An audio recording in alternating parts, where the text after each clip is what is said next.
Görəsən ən son hazırladığın peşeyalar insan olsa, necə görünərdilər? Sport yəqin bu oğlan olardı. Görünür onun balanslı və sağlam həyatı var.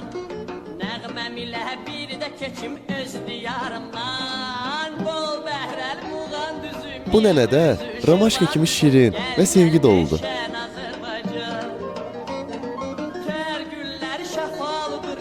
Bu xanım şübhəsiz ki Moskva peşenyasına bənzəyir. Onun tarixi sevdiyi geyimindən bəllidir.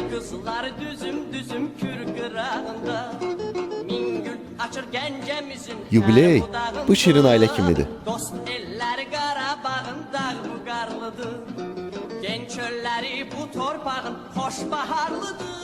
Nəysə, mən çatdım. Gedim görüm yeni peşeyalarım üçün kimdən, nədən ilhamlanıram.